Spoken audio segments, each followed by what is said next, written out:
Hey everybody, thanks for tuning into today's video. We're going to have a look at 3 of the things that I think are important to compile a winter forecast.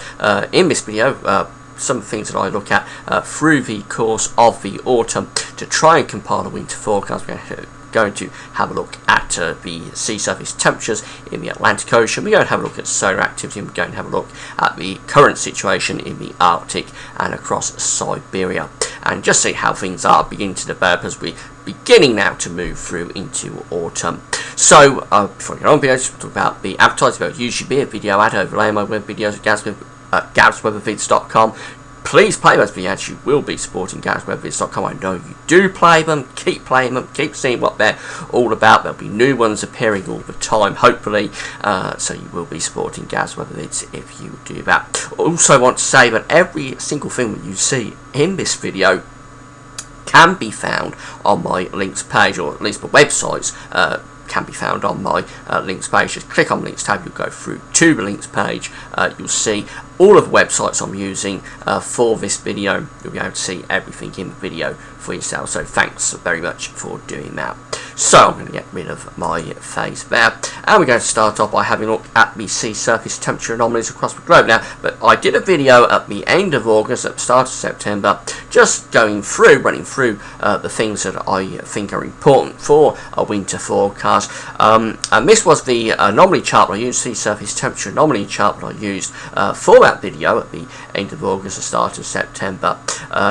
For the globe. These are sea surface temperature anomalies. This is from NOAA, the United States Weather Forecaster. This is the sea surface temperature anomalies from NOAA, and this was the situation for the chart that I used for that first video. So let's go on and see the latest chart from NOAA. This is from the 13th of September. And see how things have developed. Well, the first thing I want to look at is the situation in the Pacific. El Nino, it's not developing. If we go back to the first chart, we can see that that was the situation at the end of August, the 30th of August, in the equatorial Pacific. Going back to the latest chart, we can see there's been very little development here in the ENSO region. So is this El Nino going to happen or not? I'm still not sure about this. I think the very most we're looking at is a weak El Nino, but it's possible that the El Nino won't ever be declared. It may be that we'll have a neutral autumn or winter. It never really gets to the threshold perhaps that is needed and goes on long enough for an El Nino. To get an El Nino, you have to have the anomaly be above 0.5 Celsius above the average, and you also have to have it over 5 consecutive tri-monthly periods. So it is quite difficult at times to get an El Nino defined. I'm not sure where we're going to have it defined. We may end up with an ENSO neutral autumn and winter. Certainly over the last couple of weeks it hasn't really developed. I want to go back to this again. This is the situation here at the end of August. If we go forwards now, we can see that really there's been very little development here through the ENSO region. Also want to highlight this cold area of water here in the Pacific off the coast of Western America, the western states, and going down into the central Pacific. That is the cold PDO, Pacific Decadal Oscillation. It is cold at the moment. It's going to stay cold, I think, for the autumn winter. It will be a cold PDO winter. In contrast, this huge mass of warm water here to the south of Greenland, around Newfoundland, out into the mid-Atlantic. That is the warm ANO, the Atlantic Multi-Decadal Oscillation. It's in its warm phase. It has been in the warm phase since 1995, probably. It is going to remain in its warm phase for another 10 years, quite probably. So yes, we've got a warm AMO and a cold PDO. That's going to be the general setup for this winter in terms of the oceans. The Atlantic will be in the warm phase. The Pacific, Northern Pacific, will be in the cold phase. And will we get an El Nino to go bad or not? I'm not sure. And the reason the El Nino is struggling, I think one of the reasons, is this cold PDO. When you have a cold PDO, the El Nino does struggle to get going. Sometimes it gets going, you will still have El Niños, but it's more of a struggle. It's easier to get a La Niña when the PDO is cold. Now, I also want to talk about this area of cold water here between Iceland and Scandinavia. We've got a big, massive cold water developing there. That's probably as a result of sea ice melt. Of course, we've had a lot of melting across the Arctic going on this summer. That's all come down into the Northern Atlantic, or a lot of it has come down into the Northern Atlantic. That's probably turned it cold in this area from Iceland to Scandinavia. Now, this, if it persists into the winter, it doesn't always. If it persists into the winter, this could be a signal for blocking. Once you get cold water up here, very often you can start to generate blocking over that cold water. So that's something to keep an eye on as we go through the winter. That could be a signal, particularly in association with this warm area around and to the south of Greenland through Newfoundland. With these two things together, that could be a signal really for blocking and a negative NAO if it was to persist through the winter. Also, we've got quite warm anomalies through the tropical Atlantic. That's the reason we're having quite an active hurricane season. I think the anomalies are warm through the tropical Atlantic. If that persists, then again, that's something else that tends to favour a negative NAO. So the sea surface temperature anomalies in the Atlantic are looking quite interesting, I think, at the moment. How this develops through the autumn and into winter, we've got to wait and see, but I think the sea surface temperatures are looking really quite interesting. And this is the situation for 2007, by the way. The last time we had such an extensive melt season, actually 2012, the Arctic melt season has surpassed 2007, but the last time we had a record Atlantic melt, Arctic melt I should say, was 2007. And this was the situation in 2007. Again, we did have that cold area of water between Iceland and Scandinavia. Again, I think a lot of that was a result of the melting fresh water coming down into the Atlantic. And we had that warm anomaly to the south of Greenland again. The Atlantic was in its warm phase, it was in the warm AMO in 2007. We're still in the warm AMO in 2012. But this wasn't a cold winter. 2007, 2008 was a mild winter, and the main reason I think for that was this huge, massive cold water here, the La Nina. It's a very strong La Nina for 2007, 2008.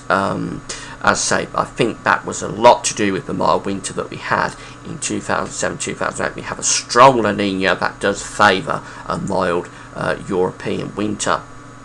And then last time before that we had cold water between Iceland and Scandinavia this time of year was 2005. There it is there. That was quite an extensive Arctic melt season as well. So I think this cold anomaly is associated with the Arctic melt season. When you get a big melt season, you do tend to get this cold anomaly setting up between Iceland and Scandinavia. Now, this was quite a cold winter, 2005, 2006. And we had a good tripole here. We had the warm, cold, warm bands in the Atlantic that persisted through to the winter and helped generate a negative NAO. It wasn't a desperately cold winter, but it was certainly one of the colder winters of, well, really before the 2008 period, where we had lots of cold winters, of course, 2008 onwards. But before that, we didn't have many cold winters. It was one of the colder winters from the 97 to, say, 2007 period. And for the ENSO region, had a very weak La Nina for that particular winter of 2005-2006. So this is something to keep an eye on, this cold water between Iceland and Scandinavia. If that carries on until the winter, particularly associated with this warm area further out in the Atlantic to the south of Greenland around Newfoundland, if these two areas go together and carry on to the winter, that does probably increase the chance of blocking. I want to have a look at solar activity. This is the current situation across the solar disk. Very weak activity at the moment. Officially, sunspot activity is very low. When I'm doing this video on what are we today, with the 15th of September, solar activity is low officially, very low officially.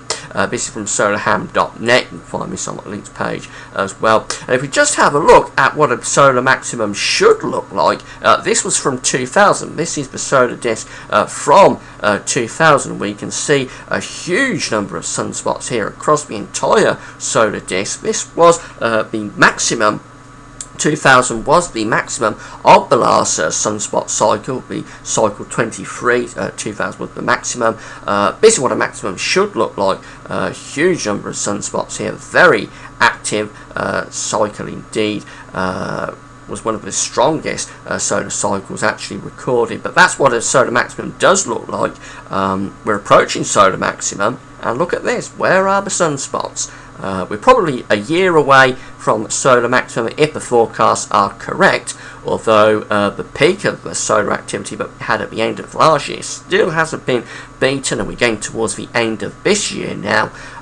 So one does have to wonder whether the solar maximum could have been last year. But in any case, we're officially, in terms of the forecast, we're just 1 year away from solar maximum, and where are the sunspots? So I think we are looking at a much weaker solar cycle. We're definitely looking at a much weaker solar cycle. The sunspots aren't occurring as they should be as we approach solar maximum. Whether this changes, it's hard to say. It's hard to predict what's going to happen across the sun for the solar cycles, but it does look as though at the moment the activity is very low, and if that persists into winter, that does favour the chance of more blocking for Europe. Finally, having a look at the situation in the Arctic and across Siberia, well, it's a very, very sorry state across the Arctic. Look at how far the ice has retreated back into the central parts of the Arctic. Absolutely catastrophic melt season that we've had this year. It's not started rebounding yet. It will eventually, in the next couple of weeks, begin to rebound, and this area of ice will begin to stretch back towards Canada and Russia, and begin to move southwards down towards Russia and Scandinavia, and back to around the coast of Greenland. The ice will start to recover in the next couple of weeks, but it has been a horrendous melt season, and as I said in the first video, this does favour blocking in the winter, or it seems as though it favours blocking in the winter. That's the current thoughts, but there's not a lot of research really been done into this. But the current thoughts is that when you have a big melt season, it probably favours blocking. But don't think, if you're looking for a cold winter, that this is good news, because the situation in the Arctic, as I say, is absolutely catastrophic really. In terms of snow cover, well, it's below average actually.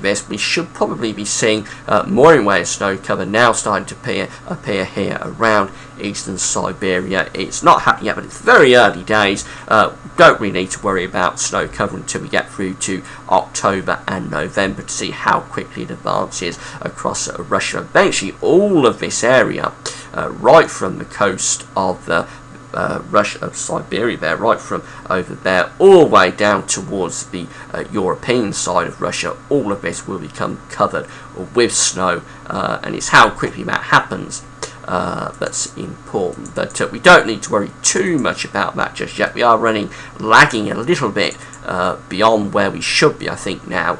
We should see a little bit more snow than this begin to appear, but we don't need to worry about it just yet. So it's a mixed picture, and all in all I think we are beginning to see some favourability towards a cold winter, but it's very early days. I wouldn't like to put too much credence on this. We've got to see how things carry on developing, particularly in terms of those sea to surface temperature anomalies through the rest of Europe. I'll be keeping you updated. I'll probably do another video at the end of September, the start of October, see how things are developing.